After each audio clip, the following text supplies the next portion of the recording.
tell y'all a story. This is a story about the lost 8-point I got yesterday. I'm hunting out here in some pretty thick stuff, if you can see. And if you get a deer, if you don't knock him down, he's gonna run out there in that thick stuff. And if it's in the afternoon, you're not gonna find him too well. I'm fixing to show y'all some pointers here. I learned a hard lesson last night, made it hard for me to sleep. What I did is shot a decent 8-point. Came out on me yesterday as soon as I got here. About 4:30 I started tracking. Couldn't find no blood. I just started walking these trails, and I wound up walking up on them right before dark. And as dark came, I started making my way out, trying to leave markers to get a four-wheeler, get them out or something, get some help.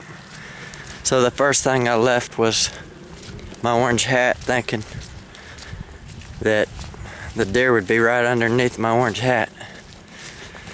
And then I got to walking a ways before it got too dark.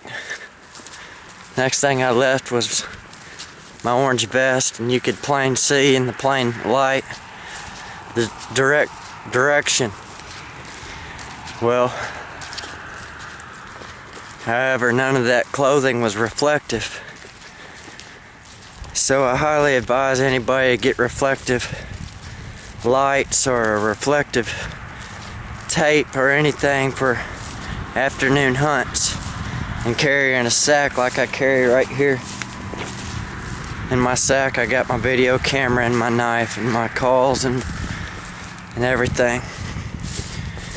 But on the way out I left my hat, I left my jacket, and at the very end of the trail, when I come to the very end of the trail, I put my blinking light there to know with a four-wheeler where to come in at. Well, it's a hard lesson learned. Should have put the blinking light where the deer was. Slowly left my clothing. However, last night I did find my jacket. It's been raining all night. It's been 65 degrees at night. So here's where the hard story comes in. I don't like to leave deer behind. Hits me deep at heart, especially a good buck, decent buck. As you can see, there's trails all out through here. Rubs, scrapes when you get out there. I don't get out there and mess with these deer bed. I don't use much scent. I don't try to mask my clothes. I learned hunting from my grandfather. He never did none of that, so I guess that's where I kind of get it at. But to get back to my story is, I like to hunt. I eat deer meat year round. I love it. Got a lot of ways to cook it. And so whenever I gotta leave it in 65-degree weather overnight after there's been a wound and it's been raining all night, I tend not to want to use the meat. I feel like it's spoiled, and it's kept me up at night and everything. But it's a part of hunting if you've ever been hunting. And I'm fixing to show you that I'm gonna come back here in the daytime and find this deer, but it's a hard lesson learned. I spent approximately 4 hours in the dark last night looking for this deer. And I know for sure I was right on top of him. I had found my vest and I knew my hat wasn't far, it just wasn't reflecting. I walked and shined every tree I could. And I know that hat is orange and it's gonna reflect in the daytime.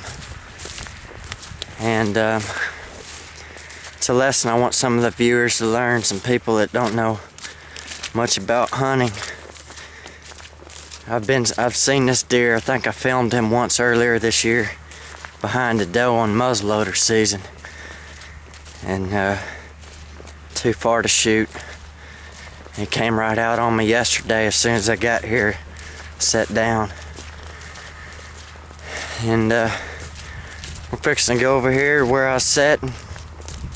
We're gonna look for some signs, and we're gonna go look and hopefully find the deer, hopefully film it. And I wondered all night, how can I do anything? You know, a lot of people will come back and get their antlers or whatever. And I think what I'm gonna do is, my family is an artist, so what I would like to do is have a bleached skull mount. And don't tell nobody this, but I'm gonna give it to my mom for a present for her to paint. So that's how I spent my night last night. Upset that I couldn't find this deer, but I hope in return that I can give a present, and I know it's something that she's had to grow to like for me deer hunting, and I think that giving her a present like this, you know, she would be adaptable to it, but yet when she started painting it, I hope she can feel the relation and my hard time and dedication to hunting. That's the best I can do, you know, in this situation. It's a hard lesson learned. And matter of fact, I hit an 8-point out here this muzzleloader season. Found him a week later and kind of upset about that one. So this is the second one that this has happened to. Where I'm hunting out here, you're gonna see deer, you're gonna see bucks chasing does. It's a one lane. If you look, this is where I'm hunting. You got this lane. The deer step out and then they're gone. They move from the right to the left or the left to the right. You never know if they're gonna step out 20 yards in front of you, 20 yards behind you.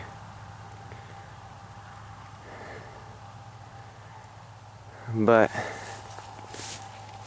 unfortunately, things like this happen.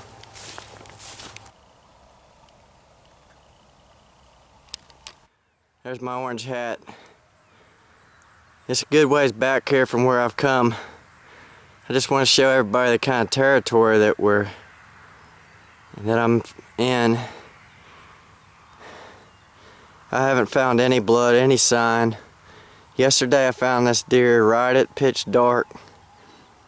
I just happened to be walking towards my truck and stumbled up on him. But here's the kicker.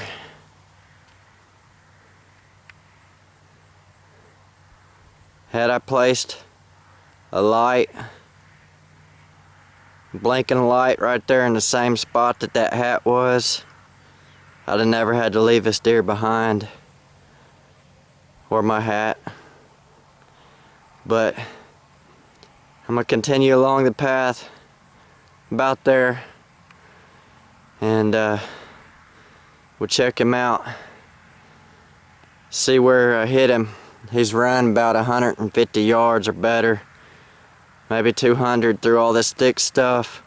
I just got lucky. I was walking to the truck and walked upon him. So really, it's good luck anytime you shoot a deer out here and he runs. It's really hard.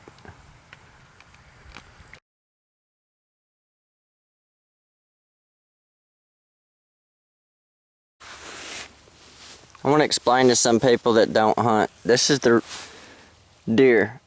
Okay. These right here are his scent glands. Deer use this, they urinate on them, and it attracts other deer. And you get one of these big boys right here, usually they're stanky and they're in rut and they're doing their mating thing and they're in it. Breeding time. And these does, they smell that, and does do the same as well. They pee, and the deer, these bucks chase after the does, and that's kind of how the nature works. He comes over here and makes his signs, and he shines them antlers up on trees, makes rubs and everything. And this isn't the biggest deer of my life, but it's one of the worst heartaches. I just want some of the viewers to learn from this mistake. And that'd wrap us up for Rockin' Roosters Productions. Rockin' Roosters Outdoors. Hope my lesson has become your lesson. Go out, get you some markers, some blinking lights. If you're an afternoon hunter, get ready, because these deer don't come out till 4:30, 5 o'clock, and it's almost dark. And you better be ready when they step out, and you better get a good shot, and then you better be ready to look. And if you get the chance and luck to find him out here in this thick stuff, make sure you're marking him right, or you can go as to what happened to me. I found him and marked him and thought I had him marked right, and still lost him. I had to come back the following day. So hard lessons learned, but I can guarantee you it won't happen to me again, and hopefully it won't happen to you. And we're out.